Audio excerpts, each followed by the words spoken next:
Hello everyone, আজকে আমি when the phone rings Korean ড্রামার এপিসোড 7 এক্সপ্লেইন করব। এপিসোড 7 এর শুরুতে আমরা হেজু ছোটবেলার দৃশ্য দেখতে পাই। তাদের একটা অ্যাক্সিডেন্টের সম্মুখীন হতে হয়। হেজু সেদিন মাঝখানে বসে থাকায় তার তেমন কোনো ক্ষতি হয় না, কিন্তু তার ছোট ভাই মারা যায় আর ইনহা কানে গুরুতর আঘাত পায়। তারপরে আমরা সামনে হেজুকে দাঁড়িয়ে থাকতে দেখি, তার মানে হেজু এইসব কথা কল্পনা করছে। তারপরে আমরা হসপিটালের দৃশ্য দেখতে পাই, যেখানে হেজুর মা হেজুকে ধমকাচ্ছিল যাতে সে মুখ দিয়ে একটা কথাও না বের করে। হেজুর মা হেজুকে বলে, তোমার ভাই মারা গেছে আর তোমার বোন কানে শুনতে পায় না, তাহলে তুমি কি এতটুকু স্যাক্রিফাইস করতে পারবে না তাদের জন্য? চেয়ারম্যান যদি আমাদের উপর দয়া না করে তাহলে আমরা এখানে থাকতে পারবো না, আমাদের রাস্তায় নেমে আসতে হবে। হেজু এই কথাগুলো চিন্তা করে অনেক কষ্ট পাচ্ছিল। তখনই সে একটা আওয়াজ শুনতে পায়, কেউ তার নাম বলে জোরে জোরে ডাকছে। এটা আর কেউ না, বর্তমান দেশের সায়ন। সায়ং অবশেষে তাকে খুঁজেই পায়। হেজু সেই ছোটবেলার কথাগুলো মনে করে, যখন কেউ তার পাশে ছিল না, কেউ তাকে সাপোর্ট করেনি, তখন সায়ং সবসময় তার পাশে থেকে গেছে। হেজু এটাও বলছিল যে সেও সায়নকে অনেক পছন্দ করে, কিন্তু সেদিন সায়নকে সে এটা বলতে পারেনি। অর্থাৎ এই পুরোটা সময় ধরে হেজুর সায়নের প্রতি শুধু অভিমান কাজ করে গেছে। আসলে সেও সায়নকে অনেক ভালোবাসে। একটু পরেই দেখতে পাই হেজুর জ্ঞান ফিরেছে, আর সায়ন এটা বুঝতে পেরে তাড়াতাড়ি করে যায় ডাক্তার ডাকতে। কিন্তু তখনই হেজু তার হাতটা ধরে বলে, আমাকে রেখে যাবে না। সায়ং হঠাৎ করে তার মুখ থেকে শব্দ শুনে অনেকটা অবাক হয়ে যায়, কিন্তু সে একদমই রিয়াক্ট করে না। আর হেজুর কাছে গিয়ে বলে, ঠিক আছে, আমি আর কোথাও যাচ্ছি না তোমাকে রেখে, সবকিছু ঠিক হয়ে যাবে, তুমি চিন্তা করবে না। এদিকে আমরা দেখতে পাই সায়ং এর বাবার কাছে খবরটা পৌঁছে গেছে যে তারা যখন হাইকিং এ গিয়েছিল তখন তাদের মধ্যে থেকে একজন নতুন সাইন ল্যাঙ্গুয়েজ ইন্টারপ্রেটার পাহাড়ের উপর থেকে নিচে পড়ে গেছে। সায়ং এর বাবা প্রথমে এই কথাটা শুনে একটু ক্ষিপ্ত হয়। সে বলে, তারা কিভাবে ওইখান থেকে পড়ে যায়, তারা কি নেশা করেছিল? সে তো তার নিজের ইলেকশন নিয়ে চিন্তা করছিল। তখনই তার সেক্রেটারি তাকে কানে কানে একটা বুদ্ধি দেয়, যাতে সে এই ঘটনাকে কেন্দ্র করে মানুষের সহানুভূতি পেতে পারে। বিষয়টা এমন যে সে প্রেসিডেন্টের ক্যান্ডিডেট হয়, তার সোনার টুকরা একমাত্র ছেলের উপর হামলা করা হয়েছে। তারও এই বুদ্ধিটা অনেক ভালো লাগে, আর সে একটা প্রেস কনফারেন্সের আয়োজন করতে বলে। এদিকে হেজু পুরোটা সময় এইটাই চিন্তা করছিল, সে হঠাৎ করে কেন কথা বলে উঠলো, সায়ন তাকে নিয়ে কি ভাবছে। হেজু প্রথমে এই সিদ্ধান্তে পৌঁছায় যে সায়ন হয়তো তার ব্যাপারে সবই জানে, যে সেই কিডন্যাপার 406। কারণ সায়ন তো এত বোকা না, সে হয়তো তখনই আমাকে ধরে ফেলেছে, কিন্তু আমি অসুস্থ হওয়াতে আমাকে এখন কিছু বলছে না, কিন্তু আমি একবার সুস্থ হয়ে গেলে তো সে আমাকে ছাই দিয়ে ধরবে। হেজু কল্পনা করে সে একবার সুস্থ হয়ে গেলে সায়ন তাকে বল, তোমাকে আমি ডিভোর্স দিচ্ছি, আর তুমি যেহেতু কন্ট্রাক্টের শর্তগুলো মানোনি, তাই তোমাকে জরিমানা হিসেবে 2 বিলিয়ন ওন দিতে হবে। এই পুরোটা সময় তুমি আমাকে বোকা বানিয়ে এসেছো, তোমার সাহস কত বড় হয়? আমি তোমাকে বলেছিলাম আমি তোমাকে পছন্দ করি, এখন আমি সেই কথাটা ফেরত নিচ্ছি। সে এত সব কথা চিন্তা করে ভালোভাবে নিচে চেক আপও করতে পারছিল না। এদিকে সায়ন ডোজের সাথে কথা বলছিল, কে হেজুকে উপর থেকে ধাক্কা দিয়েছে তাকে নিয়ে কোনো প্রমাণ পাওয়া গেছে কিনা। ডোজে তাকে জানায় যেহেতু তখন অনেক শোরগোল ছিল, তাই কেউ কিছু দেখতে পায়নি কে তাকে ধাক্কা দিয়েছে, আর সিসিটিভি ফুটেজ দেখেও কাউকে সন্দেহজনক মনে হয়নি। তারপর ডোজে সায়নকে জিজ্ঞেস করে হেজু এখন কেমন আছে, সে একবার সুস্থ হয়ে গেলে পুলিশরা তার স্টেটমেন্ট নিতে চায়। সায়ন বলে, এসবের কোনো দরকার নেই, হেজুর পরিবর্তে তার হয়ে আমি স্টেটমেন্ট দিব, আর পুলিশদেরকে জানাবে হেজু এখনো হোশে ফিরেনি। ডোজে তারপর সায়নকে জিজ্ঞেস করে, আপনার কি মনে হয় হেজুকে কেন টার্গেট করা হয়েছিল? সায়ন বলে, আসল টার্গেট হয়তো আমি ছিলাম, আর হেজু তাদের ভুল টার্গেটের শিকার হয়েছে। পরের দিকে দেখতে পাই হেজুকে নার্স রুমে দিয়ে যায়, কিন্তু হেজু অনেক ভয় পাচ্ছিল সায়নকে ফেস করতে। সায়ন তাকে বলে, তুমি আবার সাইলেন্ট হয়ে গেলে কেন, তুমি কি আবার আগের মতো হয়ে যাবে আর কথা বলবে না? এটা বলে সে তাকে কুলে করে বেডে রাখতে যাবে, তখন সে বলে, আমার খুব ভালো লাগে যখন তুমি আমার এত কাছে থাকো আর আমি তোমার হার্টবিট শুনতে পাই। সায়ন তাকে সুন্দর করে বেডে রাখে, তারপরে বলে, আমি আগে থেকেই জানতাম যে তুমি কথা বলতে পারো, আমি তোমার ব্যাপারে আরো অনেক কিছু জানি যা তুমি চিন্তা করতে পারবে না। এই পর্যায়ে হেজু তো মনে করছিল সে হয়তো জেনে গেছে যে সেই কিডন্যাপার হিসেবে তাকে কল করছিল। তারপরে সায়ন বলে ওঠে, সে আমাকে তোমার লোকেশনের ব্যাপারে জানিয়েছে, সে আমাকে অনেক বেশি হেল্প করেছে তোমাকে খুঁজে বের করতে। কিডন্যাপার 406। হেজু, আমার কি উচিত তাকে খুঁজে বের করা আর তাকে পুলিশের কাছে তুলে দেওয়া, নাকি আমার তাকে মাফ করে দেওয়া উচিত? এই মুহূর্তে হেজু অনেক ভয় পেয়ে যায়, আর সে তাকে সত্যটা বলতেই সায়ন তাকে থামিয়ে দেয়। সায়ন বলে, ওইখানে বিশ্রাম করার নোটিশ লেখা, তার মানে বুঝতেই পারছো তোমাকে এখন শুধু বিশ্রাম করতে হবে। বর্তমানে আমার মনে তোমাকে নিয়ে অনেক প্রশ্ন আছে যা আমি জানার জন্য অনেক উৎসুক, কিন্তু আমি তোমাকে এখন এসব কিছুই জিজ্ঞেস করবো। তুমি এখন শুধু বিশ্রাম নিবে, আর তোমার আগের ফোনটাও ভেঙে গেছে, তাই এই নাও তোমার নতুন ফোন, কোনো বিপদ হলে অবশ্যই আমাকে কল করো, আমার এখন কিছু সময়ের জন্য যেতে হবে। হেজু বলে, ওকে। হেজুকে আবার কথা বলতে শুনে সায়ন একটা মুচকি হাসি দিয়ে সেখান থেকে চলে যায়। সায়ন সেখান থেকে চলে যাওয়ার পর হেজু তাড়াতাড়ি করে তার ব্যাগটা চেক করে, সে দেখতে পায় তার ফোনটা তো সেখানেই রয়ে গেছে। সে চিন্তা করে, সায়নকে আমার ফোনটা দেখেনি। হেজু মনে মনে চিন্তা করে, এই ফোনটা আমি ব্যবহার করেছিলাম সায়ান থেকে দূরে সরার জন্য। কিন্তু আজ এই ফোনটাই আমাদেরকে কত কাছে নিয়ে এসেছে। আমরা হেজুর মাকে দেখতে পাই, সে একটি রেগুলার জায়গায় গিয়ে সেখানে মাসাজ নিচ্ছিল। আপনি কি জানেন আপনার মেয়েও এখানে এসেছে? আপনি কি তার সাথে দেখা করেছে? হেজুর মা মনে করে এখানে হয়তো হেজু এসেছে, তাই সে এটা মনে করে তার কাছে গিয়ে বলতে থাকে, তাহলে আমি তোমাকে যা যা বলেছি তুমি তা ফলো করা শুরু করে। কিন্তু আমি তোমাকে একটা প্রশ্ন জিজ্ঞেস করতে চাই, তুমি সায়ানের উপর কি জাদু করে? সে দেখছি আজকাল তোমার অনেক যত্ন নিচ্ছে। সে এই কথাগুলো তার কানে কানে গিয়ে বলে। তখন পর্যন্ত সে মনে করছিল এটা হেজু। তারপরে মাছটা খোলার পর সে দেখতে এটা তো তার সৎ মেয়ে ইনহা। সে বলে, তুমি এখানে কি করছো? ইনহা বলে ওঠে, অনেকদিন হয়ে গেছে। তার মুখ থেকে কথা বলতে শুনে তার মা একদম হা হয়ে থাকে। তারপরের দিকে আমরা দেখতে পাই সায়ানের কাছে ডোজের কল এসেছে। ডোজে তাকে কল করে বলে, আপনাকে আমি একটা বিশেষ কিছু জানাতে চাই। এদিকে তো আমরা সায়ানের বাবার সেই প্রেস কনফারেন্সটা দেখতে পাই, যেখানে সে নাটক করে বলছে, আমি এবার ইলেকশনে ক্যান্ডিডেট হিসেবে দাঁড়িয়েছি, কিন্তু এর পাশাপাশি আমি একটা ছেলের বাবাও, যাকে আমি অনেক ভালোবাসি। সে আমার দুর্বলতা। আর অপোজিট পার্টি এটা জেনে তারা আমার ছেলের উপর আক্রমণ করেছে। আমার ছেলে একটু জন্য বেঁচে গেছে। আমি চাই এই ব্যাপারটা যেন একটা সুষ্ঠু বিচার হোক, আর যে এর পিছনে জড়িত তাকে উচিত শাস্তি দেওয়া হোক। তার বাবার এই প্রেস কনফারেন্সের পর থেকে তো প্রেসিডেন্সিয়াল অফিসে একের পর এক কল আসতে থাকে। তারা সবাই অনেক বেশি হিমশিম খাচ্ছিল তাদের সবার প্রশ্নের উত্তর দিতে। এইসবের মধ্যে সায়ান সেখানে চলে আসে, আর সে এসে সেখানকার তারটা কেটে দেয়। সায়ান সবাইকে বলে, এখন থেকে যেই কলই আসুক না কেন, আপনারা সবাই তোতা পাখির মতো তিনটা কথাই বারবার বলবেন। কথাগুলো হলো এখনো ইনভেস্টিগেশন চলছে, আমরা এখন এ ব্যাপারে কিছুই বলতে পারবো, আর কালকে প্রেস কনফারেন্স ডাকা হবে। তার কলিগ শুনে বলে, কালকে প্রেস কনফারেন্স ডাকা হবে? আমরা তো ভেবেছিলাম আজকেই হবে। সায়ান বলে, এখন যদি আমরা প্রেস কনফারেন্স ডাকি তাহলে এই ভুল বুঝাবুঝিগুলো আরো বেড়ে যাবে। আমরা সবকিছু ইনভেস্টিগেট করে কনফার্ম হয়ে তারপর প্রেস কনফারেন্স করছি, তাহলে দিন শেষে আমরা যা বলবো তাই সবাই বিশ্বাস করবে।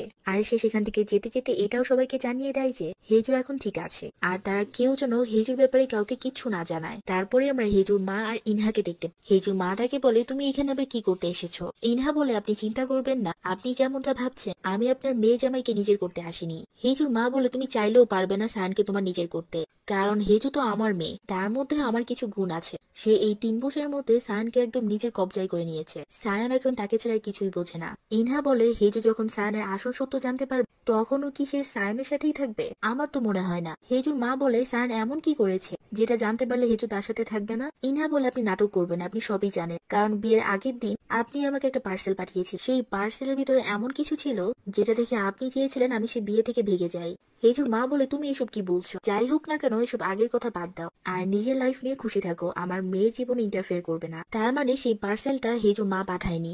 যাই হোক, ইনহা বলে, আমি এখানে এত দূর হেজুকে শুধু সাহায্য করার জন্য এসেছি, কারণ আমি হেজুর সবসময় ভালো চাই। হেজুর মা তার থেকে এই কথাটা শুনে হেসে উড়িয়ে দিয়ে সেখান থেকে চলে যায়। এদিকে সায়ানের বাবাকে তার সেক্রেটারি বলছিল, আপনি কনফারেন্সে যে বোমটা ফাটিয়ে এসেছেন, আমার মনে হয় এটা নিয়ে আপনার ছেলের সাথে আপনার ডিসকাস করা উচিত, যাতে পাবলিক শিওর হয়ে যায় যে আপনার ছেলের উপর অ্যাটাক করা হয়েছিল আপনার ক্ষতি করার জন্য। সায়ানের বাবা বলে, হ্যাঁ ঠিক বলেছো। সে সায়ানকে কন্ট্যাক্ট করতে যাবে তখনই সেখানে সায়ান চলে আসে। সে সেখানে সায়ানকে দেখে বলে, বাবা তুমি ঠিক আছো? তোমার কোথাও ব্যথা লাগেনি তো? সায়ান তার বাবাকে বলে, আপনাকে অনেক ধন্যবাদ আমার প্রতি এত কেয়ার দেখানোর জন্য। সায়ানের বাবাও তো বুঝে যায় সে কি বলতে যাচ্ছে। সায়ানের বাবা তাকে বলে, আমি একটু আগে প্রেস কনফারেন্সে যা যা বলেছি তুমি তোমার কনফারেন্সে এগুলোর সাথে একমত পোষণ করবে, উল্টাপাল্টা কিছুই বলবে না। তখন সায়ন বলে, উল্টাপাল্টা তো আপনি বলেছেন, আমি চাই আপনি এইসব কথা ফিরিয়ে নেন। এই কথাটা শুনে সায়ানের বাবা অনেক বেশি ক্ষেপে যায়। সে বলে, তুমি এত আনগ্রেটফুল কিভাবে হতে পারো? তোমাকে আমরা রাস্তা থেকে উঠিয়ে এনে আজকে এই অবস্থানে নিয়ে এসেছি, তোমার এই নাম স্ট্যাটাস সবকিছু আমাদের দেওয়া। তখনই আমরা সায়ানের অতীতে কিছু ঘটনা দেখতে, সেখানে বোঝাই যাচ্ছিল সায়ান তাদের আসল ছেলে ছিল না, তারা তো তার পালিত বাবা মা ছিল। তাদের আসল ছেলের কিছু একটা হয়েছিল, যার কারণে তারা তার জায়গায় সায়ানকে নিয়ে এসেছে। সায়ানের নিজের অস্তিত্ব ধ্বংস করে দিয়ে তাকে অন্যের পরিচয়ে বড় হতে হয়েছে। বর্তমানে সায়ান এই কথাগুলো মনে করে তাকে বলে, আপনারা আমাকে যা যা দিয়েছেন তা আমি আপনাদের কাছে কখনোই চাইনি, আপনারা নিজেদের স্বার্থের কথা চিন্তা করে আমাকে রেখেছেন।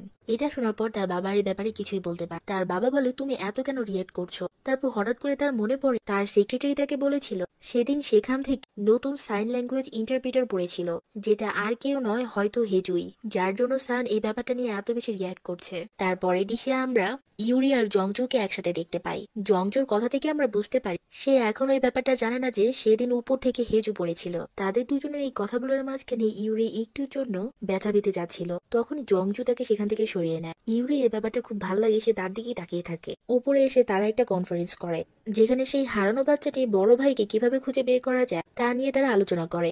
আসলে তারা সেই বড় ভাইকে খুঁজে বের করার জন্য অনাথ আশ্রমে দেওয়া সেই অ্যাড্রেসে গিয়েছিল, কিন্তু সেখানে তারা জং জিন সিওক নামে কাউকে খুঁজে পায়নি। ইউরি জানায় তার নামে অনেকগুলো প্রপার্টি আছে, আর সেগুলো ট্যাক্স অনেক বছর ধরে দেওয়া হচ্ছে না, তাই ট্যাক্সের অফিসাররাও তাকে খুঁজছে। তারা বলেছে তারা যদি তার ব্যাপারে কিছু জানে তাদেরকে জানাবে। আমরা জংজেকে খেয়াল করি সে সেখানে বসে বসে একটা নকশা বানাচ্ছিল। হেজুর একটা দুঃস্বপ্ন দেখে ঘুম ভেঙে যায়। তখনই তার ফোনে সায়ানের টেক্সট আসে। সায়ান বলে আমি তোমার কাছে আসছি, তোমার কিছু লাগলে বলো। তখন হেজু কিছু খেতে চাচ্ছিল। হেজু সায়ানকে যাই আনতে বলছিল না কেন সায়ান তাতে কোনো না কোনো খোঁজ ধরছিল। সায়ান বলে তুমি এখন অসুস্থ, এইসব আজে বাজে জিনিস এখন খাওয়ানো যাবে না। হেজু মনে মনে বলে আমার কথা যে তুমি শুনবে না সেটা তো তুমি আগেই ঠিক করে রেখেছো, তাহলে আবার আমাকে জিজ্ঞেস করলে কেন। সায়ান হেজুর জন্য প্রয়োজনীয় কাপড় চোপড় আর খাবার দাবার নিয়ে আসে। সে বলে তুমি মিষ্টি কিছু খেতে চেয়েছি, তাই এই নাও এই ফলগুলো খাও। হেজু বলে এই ফলগুলো তো পরিষ্কার না। সায়ান বলে তুমি কি এটা আমাকে বললে। তারপরে সেই নিচে গিয়ে সুন্দর করে সেই ফলগুলো ধুয়ে নিয়ে আসে। হেজু তাকে জিজ্ঞেস করে তুমি কখন বাসায় ফিরছো। সায়ান জানে আমি আর কোথাও যাচ্ছি না, এখানেই থাকবো, ফ্যামিলির কাউকে তো হসপিটালে থাকতেই হয়। সায়ান বলে তুমি এত রিয়েক্ট কেন করছো, আমরা তো আগের দিন রাত একসাথেই ছিলাম। এটা বলে সে ওয়াশরুমে চলে যায়। হেজু সেখানে বসে বসে অনেক উল্টাপাল্টা চিন্তা করছিল। সায়ান এখন গোসল করতে কেন গেল, আর সে ঘুমাবে কোথায়। সায়ান তখনই বাইরে এসে বলে সব সেট আপ করে রেখেছি, চলো তোমাকে ওয়াশ করে দেই। সায়ান খুব কেয়ারফুলি তার মাথা ধোয়ার চেষ্টা করছিল, কিন্তু এসব কাজে অভ্যস্ত না হওয়ার কারণে তার খুব সমস্যা হচ্ছিল। হেজু সায়ানকে জিজ্ঞেস করে তুমি হঠাৎ করে আমার এত খেয়াল রাখছো কেন। সায়ান বলে সব হাজবেন্ডরাই তো ওয়াইফ অসুস্থ হলে এমনটা করে, তাই না। তখনই সায়ানের হেজুর আঘাতের দিকে চোখ যায়, আর এটা দেখে তার খুব খারাপ লাগে। সায়ান এতক্ষণ যাবত তার এত কাছে থাকার কারণে হেজুর হার্টবিট অনেক ফাস্ট হচ্ছিল। হেজু বলে আমার সবগুলো চেক আপের রেজাল্ট তো ঠিক আছে, তাহলে আমার এমনটা কেন লাগছে। সায়ান তো খুব কেয়ারফুলি তার পাশে থাকা সেই রিমোটটা সরাতে নিয়েছিল, কিন্তু হেজুর মাথায় তখনও উল্টাপাল্টা জিনিস চলছিল। তারপরে দিকে আমরা জংজুকে দেখতে পাই। সে সেই নকশাটা একটা লাইভে এসে তার ফ্যানদের সাথে শেয়ার করে, আর তার ফ্যানদের কাছে রিকোয়েস্ট করে কেউ যদি এই নকশার ব্যাপারে কিছু জানে তাহলে তাকে ইনফর্ম করতে। একটু পরে যখন হেজুর ঘুম ভাঙে তখন সে দেখতে পায় সায়ান তার কাছে নেই। সে সায়ানকে কল করে, কিন্তু সায়ান তার কলটা রিসিভ করে। সায়ান তাকে টেক্সট করে বলে আমি অন্য একজনের কলের জন্য অপেক্ষা করছি। তখন হেজুর মনে পড়ে এত রাতে সায়ান কার কলের জন্য অপেক্ষা করতে পারে। সায়ান সেই কলটা রিসিভ করে প্রথম সে কিডন্যাপের সাথে ফ্লার্ট করে। সায়ান বলে আমি অনেক খুশি হয়েছি তুমি আমাকে কল করেছো, আর সে এটাও বলে যে আমি জানি তুমি একটা মেয়ে আর তোমার বয়স হয়তো 20 থেকে 30-এর মধ্যে হবে, আর আমার মনে হয় তুমি দেখতে হয়তো অনেক সুন্দর। আমি ইমাজিন করতে চাই তুমি দেখতে কেমন। এই কথাগুলো শুনে হেজু অনেক জেলাস ফিল করে। সায়ান তাকে আরো জেলাস ফিল করার জন্য বলে আমার এখন তোমার সাথে নিয়মিত কথা বলতে ভালোই লাগে, মনে অনেক শান্তি লাগে, আগে যা হয়েছে আমি সব ভুলে গেছি। হেজু বলে তোমার বউ এখানে অসুস্থ আর তুমি আমাকে এইসব কথা বলছো। সায়ান বলে ওইসব কথা বাদ দাও, আমি তোমার আসল কণ্ঠ শুনেছি, আমার মনে হয় তোমার কণ্ঠ যেমন কোমল তুমিও হয়তো দেখতে তেমনই মায়াবতী। হেজু এইসব কথা শুনে অনেক জ্বলছিল। হেজু বলে তোমার কি মনে নেই তুমি একটা বিবাহিত পুরুষ। সায়ান বলে আমার বউ এখন ঘুমাচ্ছে, আর আমি তোমার ব্যাপারে সবকিছু জানতে অনেক ইন্টারেস্টেড। এখন এসব কথা বাদ দিয়ে আমরা ধীরে ধীরে এসবে আগাবো। আমি তোমাকে একটা অফার করতে চাই, চলো আমরা দুজন মিলে সেই কালপিটটাকে খুঁজে বের করি যে হেজুকে সেখান থেকে ধাক্কা দিয়েছিল। হেজু সেই কালপিটের জন্য যা যা সহ্য করতে হয়েছে এই সবকিছু আমি তাকে ফিল করাতে চাই। যে কষ্টটা আমি পেয়েছি সেই কষ্টটা আমি 100 গুণ করে তাকে দিতে চাই। তাই তুমি ওই লোকটার ব্যাপারে যা যা জানো সবকিছু আমাকে ডিটেলসে বলো। আর এখানে এই দৃশ্যটা কাট হয়। পরের দিকে দেখতে পাই সায়ানের তরফ থেকে একটা স্টেটমেন্ট পাঠানো হয়েছে ব্রডকাস্টে বলার জন্য। হেজু যখন হসপিটাল সেখান থেকে যাচ্ছিল তখন সে দেখতে পায় অনেকগুলো মহিলা মিলে একটা টিভি সিরিয়াল দেখছে, যেখানে ওয়াইফ তার হাজবেন্ডকে হাতে নাতে ধরে ফেলে অন্য একটা মেয়ের সাথে গুটুরগু করতে। আর সায়ান সেখানে নিজেকে কল্পনা করে তার হাজবেন্ডও কি তার সাথে এমন কিছুই করছে। তখনই সেই প্রোগ্রামের মাঝখান থেকে নিউজ ব্রডকাস্ট করা হয়। ইউরি সায়ানের দেওয়া সেই স্টেটমেন্টটা পড়ছিল। সায়ানের দেওয়া সেই স্টেটমেন্টে লেখা ছিল এটা কোনো অ্যাক্সিডেন্ট ছিল না, এই কাজটা একটা ক্রিমিনাল করেছে। সায়ান পুলিশদেরকে এটাও জানিয়েছে যে এটা সায়ানকে মারার ষড়যন্ত্রই ছিল, আর সে এটাও স্পষ্ট করে বলেছে তার বাবার রাজনীতির সাথে এটা কোনোভাবেই সম্পর্কিত না, এটা একান্তই তার ব্যক্তিগত শত্রুতার জেরেই হয়েছে। তাকে অনেকদিন যাবত এরকম মৃত্যুর ধমকি দেওয়া হচ্ছিল, তাই সে পুলিশ প্রোটেকশন এবং ইনভেস্টিগেশনের রিকোয়েস্ট করেছে। আর সে যাকে সন্দেহ করে তার একটা ছবিও পাবলিক করা হয়েছে। এর পাশাপাশি সেই লোকটার উচ্চতা, ভাবসাব, কথার ধরন সবকিছু রিভিল করা হয়েছে। তার থেকে বুঝতে পারি আগের দিন রাতে হেজু সায়ানকে এই লোকটার ব্যাপারে সবকিছু জানায়। সবার কাছে এই ছবিটা দিয়ে রিকোয়েস্ট করা হয় কেউ যদি এমন কোনো লোককে কোনো সন্দেহজনক কাজ করতে দেখতে পায় যাতে তাহলে তারা যেন পুলিশের সাথে কন্ট্যাক্ট করে। এদিকে আমরা সায়ানকে দেখতে পাই সে পুলিশ স্টেশনে এসে পুলিশের কাছে স্টেটমেন্ট দিচ্ছিল আপনি এতদিন যাবত এইসব কল পাচ্ছেন কিন্তু কখনো পুলিশ রিপোর্ট করাননি কেন। সায়ান বলে আমি ভেবেছিলাম এগুলো আমি নিজে থেকেই হ্যান্ডেল করতে পারবো। পুলিশ তাকে জিজ্ঞেস করে সে কারোর উপর সন্দেহ করে কিনা। সায়ান বলে তেমন কেউ নেই, কিন্তু ওই লোকটা যেই হোক না কেন সে আমার প্রত্যেকটা পার্সোনাল ডিটেলস এর ব্যাপারে খবর রাখে। তারপর সে হেজুর কাছ থেকে আগের দিন রাতে যা যা ডিটেলস জেনেছিল সেই সবকিছু পুলিশ অফিসারকে বলে। এদিকে সেই ক্রিমিনালটা যখন খবরে এইসব দেখতে পায় সে অনেক রেগে যায়। আর সায়ানের দেওয়া এই স্টেটমেন্টের পর তার বাবার সব প্ল্যান ফ্লপ হয়ে যায়, তাই সে সায়ানের সাথে রাগারাগি করে। সায়ানের মা তাকে থামিয়ে দেয়। সে বলে তোমার সাথে এতদিন ধরে এমনটা হচ্ছে তুমি আমাদের কাউকে জানোনি কেন। সায়ান বলে আমি একটা ব্যাপার কাউকে বলিনি, সেটা হলো তারা ইচ্ছা করে হেজুর উপর অ্যাটাক করেছে, কারণ তারা জানে হেজু আমার ওয়াইফ। আর এই কথাটা তো আমাদের ফ্যামিলির লোক ছাড়া আর কেউই জানার কথা না। তার বাবা বলে, তার মানে তুমি আমাদেরকে সন্দেহ করছো? তার মা সায়নকে বুঝিয়ে বলে, এই ফ্যামিলির কারোরই কোনো উপকার হবে না আমাদের এই গোপন তথ্যগুলো এক্সপোজ করে, তাই তুমি আমাদের উপর সন্দেহ করা বাদ দিয়ে বলে, তোমারই দোষ, তুমি হেজুকে এইসবের মধ্যে ইনভলভ করেছো। তোমার কি দরকার ছিল হেজুকে তোমার সাথে কাজে নেওয়া? সান বলে, আমি মনে করেছিলাম হেজু যদি আমার চোখের সামনেই থাকে তাহলে সব থেকে সেফ থাকবে, আর এখন থেকে এমনটাই হবে। সানের মা তাকে প্রশ্ন করে, সেই লোকটা শুধু কি তোমার বউয়ের ব্যাপারেই জানে, নাকি আমাদের ব্যাপারে আরো অন্য কিছু জানে? সান বলে, আমি এই ব্যাপারে কিছু বলতে পারছি না, কারণ আমাদের ফ্যামিলিতে সিক্রেটের তো অভাব নেই। সানের বাবা বলে, আমার মনে হয় চেয়ারম্যান হং এমনটা করছে। সে হয়তো তলে তলে অন্য কাউকে প্রেসিডেন্ট বানানোর চেষ্টা করছে, এর জন্য আমাদের বিরুদ্ধে এমন ষড়যন্ত্র করছে। সান এটা বাঁকা হাসি দিয়ে তার বাবাকে জানিয়ে দেয় সে এমনটা একদমই মনে করছে না। আমরা সেই কিডন্যাপারকে দেখতে পাই, তার পরিচয় এভাবে রিভিল হওয়ার কারণে সে অনেক রেগেছিল। তখন সে তার পার্টনার যে হেজুকে ধাক্কা দিয়েছিল তাকে টেক্সট করে জানায় হেজুকে কেন ধাক্কা দিতে গেলে, আমাদের তো টার্গেট ছিল সায়ন। তার পার্টনার রিপ্লাই করে উত্তর দেয়, আমার মনে হয় না হেজু আর সায়নের কাছ থেকে ডিভোর্স চায়, আর আমি ভালোভাবে জানি সায়নের কাছে হেজু কতটা মূল্যবান, তাই আমি তাকে এটা ফিল করাতে চেয়েছিলাম আপনজনের সাথে কিছু হলে কেমন লাগে। কিন্তু দুর্ভাগ্যক্রমে হেজু বেঁচে গেছে। এখন তোমার সময় এসে গেছে হেজুর কাছ থেকে সেই ফোনটা ফেরত নেওয়া। পরের দিশে আমরা সায়ান আর চেয়ারম্যানকে দেখতে পাই। চেয়ারম্যানও তাকে প্রথম প্রথম জিজ্ঞেস করে, তোমার সাথে এত কিছু হয়ে যাচ্ছিল, তুমি আমাদেরকে কেন জানাওনি? আর তুমি এতদিন পরে হঠাৎ করে আজকেই বা কেন জানালে? এর ফলে তোমার ইমেজের উপর রাতারাতি অনেক বড় একটা ইফেক্ট পড়েছে। আমার মনে হয় তুমি শাক দিয়ে মাছ ঢাকার চেষ্টা করছো। তুমি অন্য কাউকে বাঁচানোর জন্য নিজেকে এমন বিপদে ফেলেছো। সবার আকর্ষণে কেন্দ্রবিন্দু হয়ে গেছে এখন তুমি।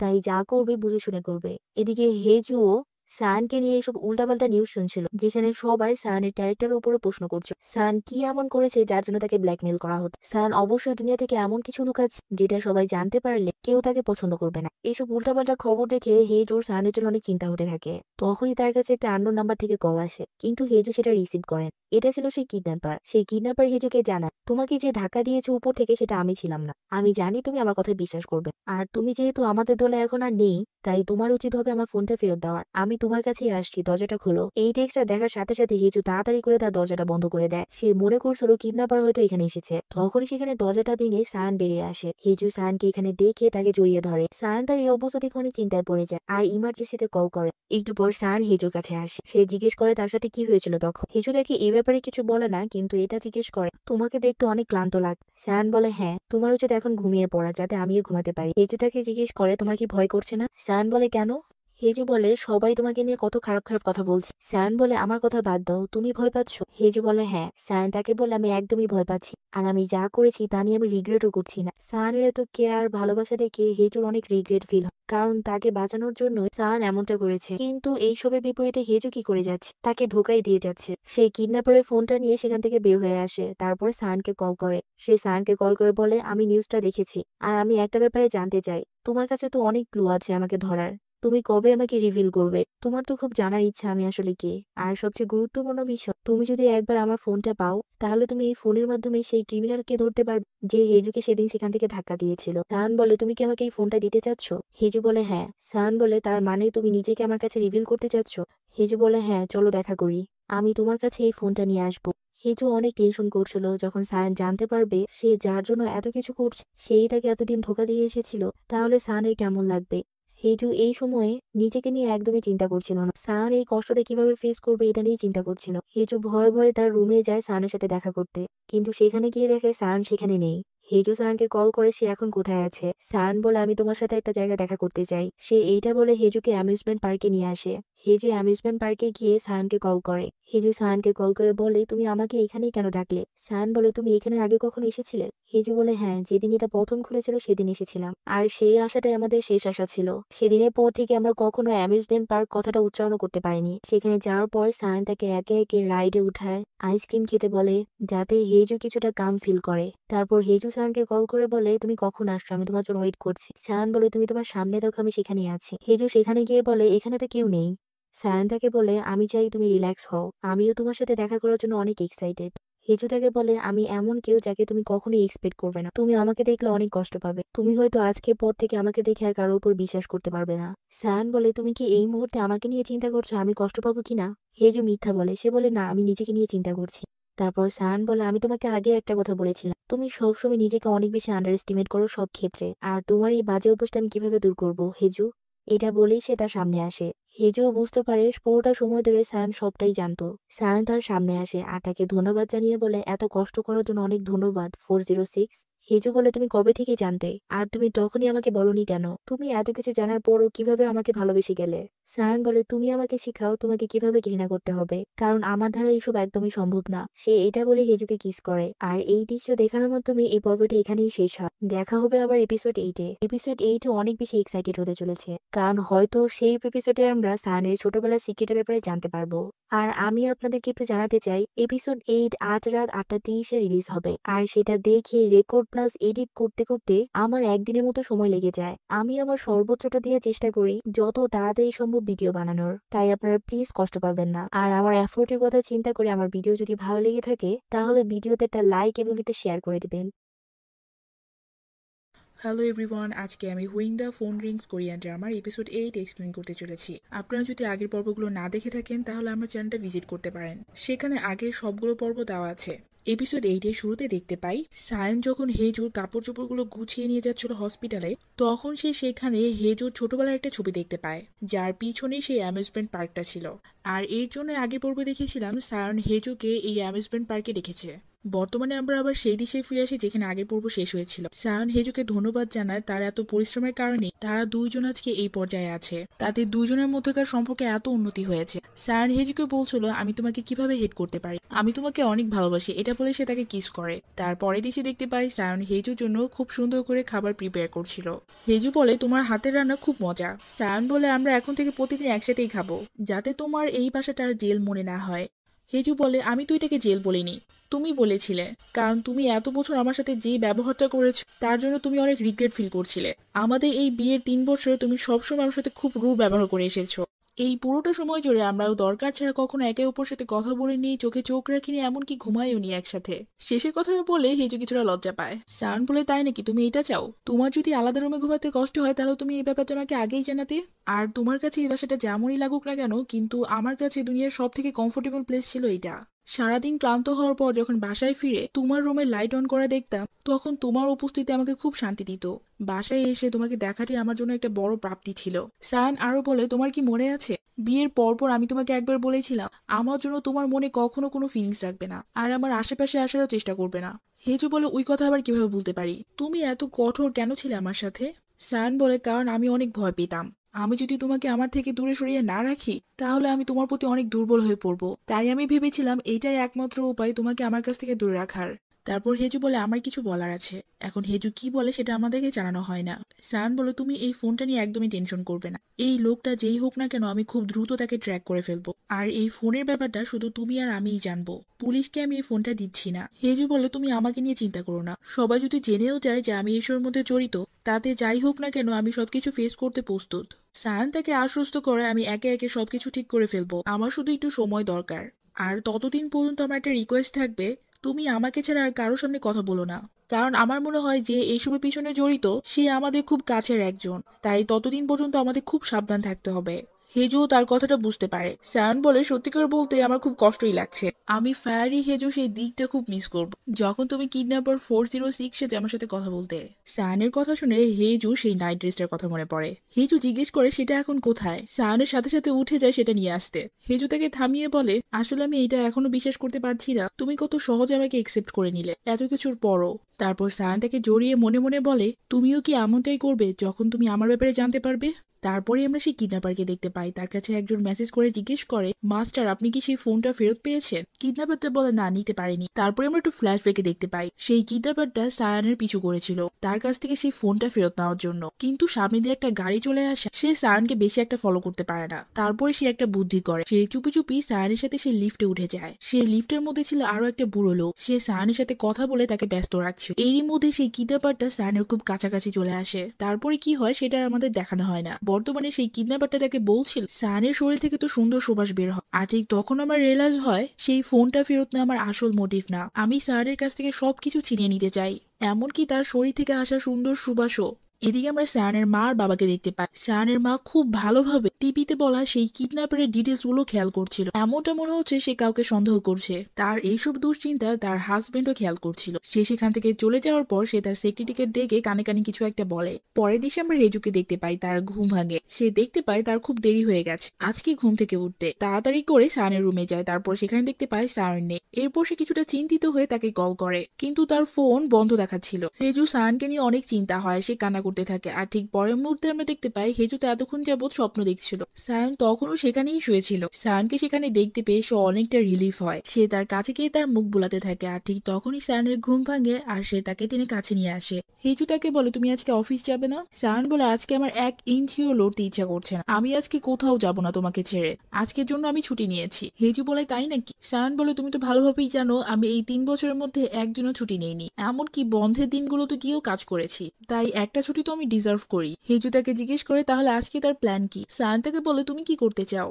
হেজু বলে, আমি যখনই কোনো কাপলকে দেখতাম আমাদের দুজনের কথা চিন্তা করতাম। যদি এমনটা হতো আমরাও বাকি সব কাপলদের মতো সাধারণভাবে জীবনযাপন করছি তাহলে কতই না ভালো হতো। এই সবগুলো সবসময় আমার সাবকনসিয়াস মাইন্ডে ছিল, কারণ তখনও আমি চাইতাম তোমার সাথে যেন আমার ডিভোর্স হোক। সায়ান তাকে জিজ্ঞেস করে, তুমি কবে থেকে আমাকে নিয়ে চিন্তা করা শুরু করেছো? হেজু বলে, ঠিক ভালোভাবে মনে নেই, হয়তো সেদিন থেকে যেদিন তুমি আমাকে প্রথমবার বউ হিসেবে স্বীকৃতি দিয়েছিল। আমি একদমই এক্সপেক্ট করিনি তোমার কাছ থেকে তুমি এমন কিছু করতে পারো। সায়ান বলে, আর আমি তোমাকে পছন্দ করি অনেক আগে থেকে। আমার ঠিক করে মনেও নেই কবে থেকে।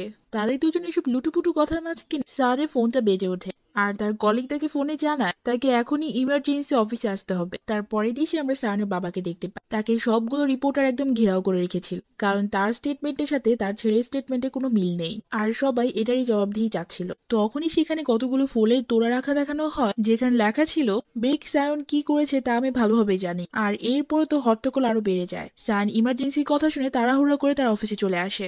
অফিসে এসে সে দেখতে পায় তার কালিগরা তার জন্য একটা সারপ্রাইজ রেডি করে রেখেছিল। তার কালিগরা মনে করছিল সম্প্রতি ঘটে যাওয়া এসব বাজে পরিস্থিতির কারণে সায়ন হয়তো অনেক বেশি ডিস্টার্ব ফিল করছে, এর জন্য হয়তো সে আজকে অফিসে আসেনি। তাই তারা সবাই এই প্ল্যানটা করে। তারা সবাই বলে, স্যার আপনি নিজেকে কখনো একলা মনে করবেন না, আমরা সবাই আপনার সাথে আছি আপনাকে সাপোর্ট করার জন্য। আর সায়নকে জিজ্ঞেস করে তার এই সারপ্রাইজটা কেমন লাগে। সায়ন বেচারা তো দুবিধায় পড়ে গিয়েছে। সে এখন কি রিয়াক্ট করবে বুঝতে পারছিল না, কারণ সে হেজুর সাথে কত সুন্দর মুহূর্ত স্পেন্ড করছিল। তার কালিগ বলে, আপনি যখন এসে গেছেন চলেন একটা গ্রুপ ফটো নেই। সায়ন বলে, এইসব বাদ দাও, ডোজে কোথায় সেটা বলো। তখনই সেখানে ডোজে চলে আসে। সে এসেই জানায় সে সেই কিডন্যাপারের লোকেশনটা ট্র্যাক করতে পেরেছে। সায়ন সেই লোকেশনটা দেখে। ডোজে বলে, আপনার এই লোকেশনটা দেখে কি চিনা চিনা মনে হচ্ছে, আপনি একলা কোথায় যাচ্ছেন, আমিও আপনার সাথে যাব।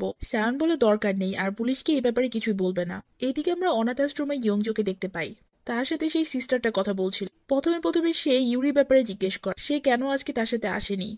জংজি তাকে বলে, আপনারা যেমনটা ভাবছেন তেমনটা না, ইউরি আমার গার্লফ্রেন্ড না, সে সেদিন একটা কাজের জন্য আমার সাথে এসেছিল। তারপরে কথায় কথায় হেজুর কথা ওঠে। সিস্টারটা বলে, হেজু তোমার প্রথম ভালোবাসা ছিল আমি জানি, আগে প্রায়ই সে তোমার সাথে এখানে আসতো, কিন্তু কয়েক বছর যাবত তার কোনো খোঁজ নেই। সে কেমন আছে তার কাছে জানতে চায়। এদিকে আমরা হেজুর মাকে দেখতে পাই, সে হেজুর কাছে এসেছে। সে এসে বলে, আমি ভালোভাবেই জানি এসবের পিছনে কার হাত আছে, তোমার বড় বোন ইনহাই একমাত্র যে তোমাদের বিয়ের ব্যাপারে স্পষ্ট ধারণা রাখে, আর সে কোনো মতেই চায় না তোমাদের বিয়েতে টিকে থাকুক। হেজু তার মার কোনো কথায় পাত্তা দেয় না। সে ভালোভাবেই জানে তার মার নেচার কেমন। হেজু মা বলে, হেজু তুমি কিছু বলছো না কেন? তুমি কি অলরেডি জানো ইনহা এখানে চলে এসেছে? তুমি কি তার সাথে দেখা করেছো? সে যদি উল্টাপাল্টা কিছু বলে তার কোনো কথায় কানে দিবে না। তখনই হেজুর ফোনে সেই কিডন্যাপারের একটা মেসেজ আসে। সে লেখে, তোমাকে মনে আছে আমি তোমাকে কি বলেছিলাম? তুমি সায়ানের ব্যাপারে কিছুই জানো না, তুমি কি সায়ানের ব্যাপারে জানতে ইচ্ছুক? এর মধ্যে তার মা বকবক করতে থাকে। যখন সে বুঝতে পারে হেজু তার কথায় কোনো পাত্তা দিচ্ছে না, সে সেখান থেকে চলে যায়। আর সেই কিডন্যাপার তাকে একটা ভিডিও পাঠায়। এদিকে সায়ানকে দেখতে পায় সে খুব তাড়াহুড়ার মধ্যে সেই লোকেশনের দিকটাই যাচ্ছিল। তখনই তার সাংবাদিক বন্ধু তাকে কল করে। সে তাকে কল করে সেই ছবিটা পাঠায়। আর সে সায়ান থেকে জানতে চায় তার সাথে কেন এমনটা হচ্ছে। সায়ান বলে, কেন এমনটা হচ্ছে সেটাই জানতে যাচ্ছি। তার বন্ধু বলে, তুমি এখন কোথায় যাচ্ছ আবার? সায়ান তাকে কিছু বলে না। এদিকে হেজুকে দেখতে পায় সে সেই ভিডিওটা দেখছিল। দেখে মনে হচ্ছিল একটা সাধারণ টক শোর ভিডিও, কিন্তু এই ভিডিওতে কি এমন থাকতে পারে যেটা সায়ানের পরিচয় নিয়ে দ্বন্দ্ব তৈরি করবে। হেজু অনেক দুশ্চিন্তা করতে থাকে। সে সায়ানকে কল করতে গিয়েও কল করে না। তখনই জংজে তাকে টেক্সট করে। সে বলে, তুমি কেমন আছো হেজু?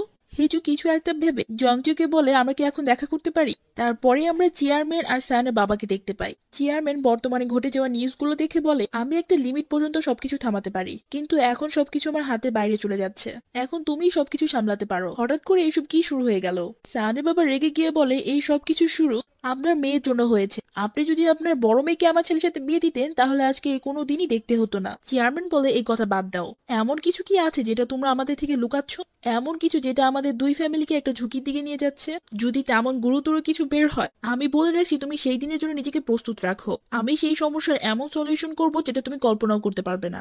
এটা বলে চেয়ারম্যান যখন যেতে নেয় সায়নের বাবা তাকে থামিয়ে বলে তোমার কি মনে নেই 3 বছর আগে আমি তোমার উপর একটা বড় উপকার করেছিলাম? আমি তোমার বড় মেয়ের কথা বলছি। এখানেই দৃশ্যটা কাট হয় আর আমরা হেজু আর জংজুকে দেখতে পাই। তারা দুজন একসাথে বসে কথা বলছিল। জংজু তাকে জিজ্ঞেস করো তুমি হঠাৎ করে এখানে কিভাবে? হেজু তাকে জানায় তুমি কিছুদিন আগে একটা টিভি প্রোগ্রামে এসেছিলে, সেখানে তুমি বলেছিলে তুমি একটা কেস নিয়ে ইনভেস্টিগেট করছো। এইটা ছিল অনাথ বাচ্চাদের মিসিং কেস। তুমি কি আমার সেই কেসের ব্যাপারে আরো কিছু বলতে পারবে? এরপর আমরা সায়নকে সেই বাংলোটার সামনে দেখতে পাই যেখানে অনেক বাচ্চা প্রবেশ করে আর ফেরত আসেনি। কিডন্যাপারের লোকেশনে এই জায়গাটার নামে উল্লেখ করা ছিল। সায়ন ভিতরে প্রবেশ করে আশেপাশে খুব ভালোভাবে চেক করছিল। তখনই সে উপর থেকে একটা টিভি প্রোগ্রামে আওয়াজ শুনতে পায়। সে উপরে গিয়ে দেখতে পায় সেটা প্রজেক্টরে চালানো ছিল। এটা সেই টিভি প্রোগ্রামের অংশ যেটা হেজুর কাছে পাঠানো হয়েছিল। আসলে এই টিভি প্রোগ্রামের বিশেষ ব্যাপারটা ছিল এর নিচে থাকা হেডলাইন। সেই নিউজ হেডলাইনে লেখা ছিল মিসিং হওয়া অনাথ বাচ্চাদের কেস রিওপেন করা হয়েছে। তারপরে সেই প্রোগ্রামটা বন্ধ হয়ে যায় আর সেখানে ভেসে ওঠে তুমি কিলার পাক সায়ন, তুমি তাকে মেরেছো। তারপরে সান কিছু একটা আওয়াজ শুনতে পায়। আসলে সেখানে তখনই জংজু হেজুকে নিয়ে এসেছিল। জংজু বলে এটাই সেই জায়গা যেখানে অনাথ বাচ্চারা একবার এসে আর ফেরত যেতে পারেনি। কিন্তু এই বাড়ির দরজা আজকে খোলা কেন? হেজু তাকে জিজ্ঞেস করে এখানে কি কেউ থাকে এখন? জংজু বলে না তো। কিন্তু তুমি এই কেসের ব্যাপারে এত কিছু জানার কেন চেষ্টা করছো? তুমিও কি এই কেসের ব্যাপারে কিছু জানো?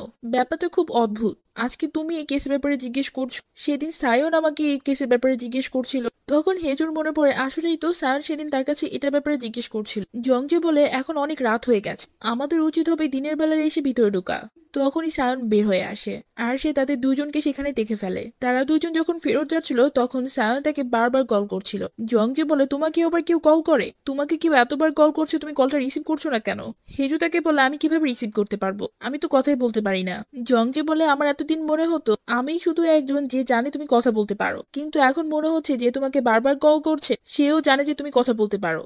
ঠিক তখনই দেখা যায় সায়ন পিছন থেকে তাদের গাড়ি থামানোর চেষ্টা করছিল। সে বারবার পিছন থেকে হং বাজিয়ে তাদের গাড়িটা থামানোর সিগন্যাল দিচ্ছিল, কিন্তু জংজে গাড়িটা থামায় না। সে সায়নকে হঠাৎ করে এমন এগ্রেসিভ দেখে তার কাছ থেকে নিজেদেরকে আরো বাঁচানোর চেষ্টা করছিল, কিন্তু সায়ন কোনো মতে তাদের গাড়িটা থামাতে সক্ষম হয়। সায়ন গাড়ি থেকে বের হয়ে আসে আর এটা দেখে হেজু বের হতে নেয়, কিন্তু জংজে তার হাতটা ধরে বলে সায়নকে দেখে মনে হচ্ছে একদম পাগল হয়ে গেছে, তার কাছে গিয়ে ওনার বিপদ হতে পারে। কিন্তু হেজু তার কোনো কথায় পাত্তা নেই দিয়ে তার কাছ থেকে হাতটা ছুঁড়ে সায়নের কাছে চলে যায়। সায়ন তার কাছে গিয়ে বলে আমি তোমাকে লাস্টবারের মতো ওয়ার্নিং করছি, এরপর থেকে যেন তোমাকে হেজুর আশেপাশে না দেখি। জংজে বলে তুমি এমনটা বলার কে হও? তোমার সাথে আসলে হেজুর সম্পর্কটা কি?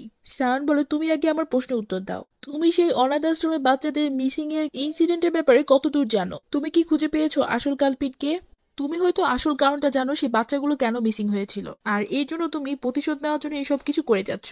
আমার তোমাকে নিয়ে ভুল ধারণাও হতে পারে, কিন্তু যাই হোক না কেন তুমি এখনই থেমে যাও। এই কেসটা নিয়ে খুদাই করা বন্ধ করো। জংজে বলে তুমি এই কেসটা নিয়ে এত চিন্তা কেন করছো? তোমার সাথে এটার কি সম্পর্ক? সায়ং বলে সম্পর্ক যাই হোক না কেন তুমি আমাকে অনেক বদার করছো। তুমি যখন থেকে সামনে এসেছো তখন থেকে কিছু না কিছু ঘটে যাচ্ছে।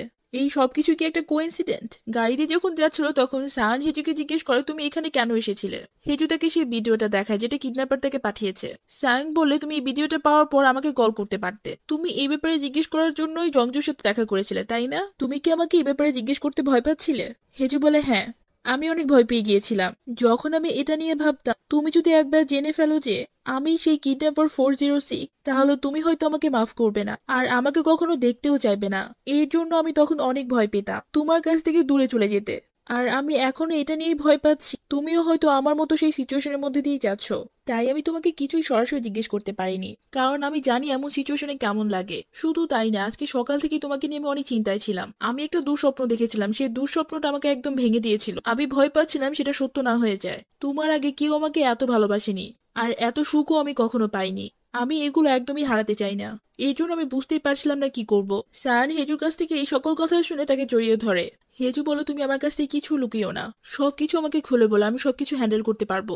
আমি এখনো শিওর না তুমি পারবে। হেজু বলে, তুমি আমার জীবন সব থেকে ডার্ক সিক্রেটটা জেনে গেছো, তারপরও তুমি আমাকে কত সহজে একসেপ্ট করেছো। তুমিও তোমার মনে যা আছে সব বলে দাও, তাহলে আমাদের জীবন আর এই চিন্তাটুকুও থাকবে না। তখন সায়ন বলে, হেজু, যদি কখনো এমনটা হয় আমার কাছ থেকে আমার স্টেটাস নাম সব ব্যানিশ হয়ে যায়, আমার জীবনই একটা মিথ্যা প্রমাণিত হয়, তখন তুমি একটা জিনিস মনে রাখবে, আমার একমাত্র অস্তিত্ব হলে তুমি আমার আসল পরিচয়। পরে দিশে আমরা ইনহা আর তার বাবাকে দেখতে পাই। তার বাবা তাকে বলছিল, তুমি আমাকে না বলে এখানে কেন চলে আসলে? ইনহা বলে, সেটা বাদ দেন, আমি আপনার কাছে অনেকগুলো ব্যাপার জানতে চাই। আমার যতদূর মনে হয় আমি আপনাকে কখনো বলিনি যে আমি সায়নকে বিয়ে করতে চাই। আমি তো ভেবেছিলাম আপনি আমাকে জোর করবেন তার সাথে বিয়ে করার জন্য, কিন্তু আপনি কত সহজেই আমাকে বিদেশ পাঠিয়ে দিলেন। এখন যখন আমি ভাবি, আমার মনে হয় সেই কাগজগুলো হয়তো আপনি আমাকে পাঠিয়েছিলেন। তারপরে আমরা অতীতের দৃশ্য দেখতে পাই। ইনহা সেই কাগজগুলো পেয়ে তার বাবাকে দেখায়। সেই কাগজে লেখা ছিল, বেক ইয়ং ইয়ং এর সাথে বেক সায়ং এর ডিএনএর কোনো ম্যাচ নেই, অর্থাৎ সায়ন তার বাবার আসল ছেলে না। আপনি সেদিন সেটা জানার পর বেশি একটা রিয়েক্ট করার নেই। আমার মনে হয় আপনি এই ব্যাপারটা সম্পর্কে আগে থেকেই জানতেন। আরো অনেক কিছু আছে যেটা আপনারা আমাদের থেকে লুকাচ্ছেন। আর আপনার সায়নের বাবার সাথে কি এমন চুক্তি হয়েছিল? আমরা অতীতের দৃশ্য দেখতে পাই যেখানে সায়নের মা বলছিল, এটা কিভাবে সম্ভব, আমাদের হঠাৎ করে সায়নের সাথে আপনার দ্বিতীয় মেয়ের কিভাবে বিয়ে দিতে পারি, যেখানে বিয়ের কার্ডও ছাপানো হয়ে গেছে আপনার মেয়ের নামে। আর সব থেকে বড় কথা, আপনার দ্বিতীয় মেয়ে তো আমার ছেলের লেভেলেরও না। আপনার বড় মেয়ে পালিয়ে যাওয়া হয়তো আপনার মাথা কাজ করা বন্ধ করে দিয়েছে। তারা সেই বিয়েটা রাজি না হয়ে চলে যেতে নিচ্ছিল। তখন চেয়ারম্যান তাদেরকে থামিয়ে একটা এগ্রিমেন্ট দেখায়, যেটা চেয়ারম্যানের সাথে সায়নের দাদার হয়েছিল। সেই এগ্রিমেন্টে লেখা ছিল, যদি এমন বিশেষ কোনো পরিস্থিতি তৈরি হয়, আপনারা আমি যখন যেটা চাই সেটা দিতে বাধ্য। তাই আপনাদের আমার কথা মানা ছাড়া আর কোনো উপায় নেই। বর্তমানে এই কন্ট্রাক্টের ব্যাপারে ইনহা বলছিল। ইনহা বলে, আমাকে এই কন্ট্রাক্টের ব্যাপারে হেজুর মা বলেছে, আর হেজুর মাও এই কথাগুলো উপর থেকে শুনে ফেলে। চেয়ারম্যান বলে, যা হয়েছে হয়েছে, তোমার এখন এইসব ব্যাপার নিয়ে ঘাটাঘাটি করা উচিত না। তুমি হয়তো জানো না, সায়ন ইদানিংকাল অনেকগুলো থ্রেড কল পাচ্ছে, আর যেই এমনটা করছে না কেন, সে হেজু, সায়ন এবং তোমার ব্যাপারে হয়তো সবই জানে। তাই তুমি এখন একটু সতর্ক থেকো। তারপরে দিশে আমরা সায়নের বাবাকে দেখতে পাই। তারা টিভিতে একটা ইন্টারভিউ দিচ্ছিল, আর এই ইন্টারভিউটা ইউরি নিচ্ছিল। তারা মূলত নিজেদের ইমেজ ক্লিন করার জন্য এই ইন্টারভিউটা দিচ্ছিল। সেখানে তার মা বলে, এই মুহূর্তে সায়নকে নিয়ে উল্টাপাল্টা রিউমার্স না ছড়িয়ে আমাদের সবার উচিত হবে সায়নের পাশে দাঁড়ানো, কারণ সে এখন তার জীবনের সব থেকে খারাপ সময়ের মধ্যে দিয়ে যাচ্ছে, যেটা আমরা কেউ কল্পনাও করতে পারবো না। আর তার মা হিসেবে আপনাদের সবার কাছে আমার এটাই আর্জি থাকবে। তার থেকে এই কথাগুলো শুনে ইউরি তার মাকে বলে, আপনি যদি আপনার ছেলেকে সরাসরি কোনো মেসেজ দিতে চান তাহলে দিতে পারেন। তখন তার মা ক্যামেরার দিকে তাকিয়ে বলে, সায়ন, আমি তোমাকে ছোটবেলা থেকে কি বলে আসছি মনে আছে? আমি কখনোই তোমাকে বন্দি করে রাখতে চাই, বরঞ্চ তোমাকে সব সময় প্রোটেক্ট করতে চেয়েছি, আর এখনো আমি সেটাই চাই। আসলে সে এই সব কথাগুলো তার আসল ছেলে সায়নকে বলছিল। তারপরে আমরা হেজুকে দেখতে পাই, সে অফিসে জয়েন করেছে। তার অফিসে সব কালিকরা জিজ্ঞেস করছিল সে এখন কেমন আছে। আর এদিকে সায়নকে দেখতে পাই, সে তার রেগুলার জবে ফিরে এসেছিল। সবসময় মতো প্রেসিডেন্টের তরফ থেকে প্রেস ব্রিফিং করছিল। যখন সায়নকে সাংবাদিকদের প্রশ্ন করার সময় আসে, তখন তার কালিক বলে, সায়নের পার্সোনাল লাইফ নিয়ে কেউ প্রশ্ন করবে না। কিন্তু সায়ন তাকে থামিয়ে বলে, আপনারা যেটা প্রশ্ন করতে চান সেটাই করতে পারেন, আমি সবার প্রশ্ন উত্তর দেওয়ার চেষ্টা করব। তারপর সেখান থেকে একটা রিপোর্টার জিজ্ঞেস করে সেই ব্ল্যাকমেইলারের ডিমান্ড কি ছিল, আর আপনি যেহেতু এই থ্রেড কলগুলো পাচ্ছিলেন তাহলে আপনি পুলিশ রিপোর্ট কেন করাননি? সায়ন বলে, আমি জানি আপনারা সবাই এটা জানতে অনেক বেশি উৎসুক, পাক সায়নের দুর্বলতা কি, যার জন্য সেই লোকটা আমাকে ব্ল্যাকমেইল করছে। আমি আপনাদের সবাইকে একটা জিনিস দেখাতে চাই, যেটা ব্ল্যাকমেইলার আমাকে কালকে পাঠিয়েছে। এটা বলে সে সেই ভিডিওটা দেখায়। সায়ন বলে, আপনারা এই ভিডিওটা দেখে কিছু বুঝতে পেরেছে এই ব্ল্যাকমেইলার আমাকে কি বলতে চায় আর কেন ব্ল্যাকমেইল করছে? আমিও আপনাদের মতো কিছুই বুঝতে পারছি না, তাই আপনাদেরকে আমি এই ভিডিওটা দেখাচ্ছি যাতে আপনারা আমাকে সাহায্য করতে পারেন। আর যে আগে বের করতে পারবে এই ভিডিওটার মধ্যে বিশেষ কি আছে, তার সাথে আমি একটা এক্সক্লুসিভ ইন্টারভিউ করব। তারপরে দিশে আমরা হেজুকে দেখতে পাই। হেজু তার আগের অফিসের সব কালিকদের নিয়ে এসেছিল একটা ট্রিট দিতে। সেখানে তার একটা কালিক জিউ, যে তাকে অনেক ভালোবাসে, সে তার এত উন্নতি দেখে কান্না করে ফেলে। সে বলে, আমার বিশ্বাসই হচ্ছে না হেজু এত বড় হয়ে গেছে আর জীবন এত সাকসেসফুলও। সে আরো নোটিস করে যে হেজুকে এখন অন্যরকম লাগছে, তার চোখে মুখে এখন অন্যরকম একটা গ্লো, যেটা আগে কখনো দেখা যায়নি। কারণ আগে বেশিরভাগ সময় হেজু মন মরা অবস্থায় থাকতো। তারা এটাও বলছিল তার মুখে এখন গ্লো থাকবে না কেন, সে যে এখন প্রেসিডেন্সিয়াল অফিসে ইন্টারপ্রেটার হয়ে গেছে। তারপরে দিশে দেখতে পাই প্রেসিডেন্সিয়াল অফিসে একটা নাম্বার থেকে কল আসে। সে লোকটা তাকে জানায় সে সায়নের সাথে কথা বলতে চায়। তারপরে আমরা হেজুকে দেখতে পাই, সে সায়নকে অফিসে দেখে তার সাথে একই লিফটে উঠে। আর সায়ন সব লোকের মধ্যে তাকে আলাদা করে নেয়। সে সাইন ল্যাঙ্গুয়েজের মাধ্যমে তাকে জিজ্ঞেস করে সে লাঞ্চ করেছে কিনা। হেজু বলে তোমার সাইন ল্যাঙ্গুয়েজ আগে থেকে অনেক বেশি বেটার হয়েছে। সায়ন বলে কারণ আমি এটার জন্য অনেক প্র্যাকটিস করছি। সায়ন যখন তার অফিসে আসে তখন তার কালিগ তাকে জানে একটা নাম্বার থেকে কল এসেছিল। সায়ন তাকে তার রুমে আসতে বলে বিস্তারিত বলার জন্য। সেই কালিগটা তাকে একটা চিরকুট দেয়, সেখানে লেখা ছিল সে এখনো জীবিত আছে। সায়ন বলে যে লোকটা কল দিয়েছিল সে শুধু এটাই বলেছে। তার কালিগ বলে হ্যাঁ, আমরা সেই কলটা ব্যাক করি। তারপরে জানতে পারি সে লোকটার একটা ফিশিং বিজনেস আছে।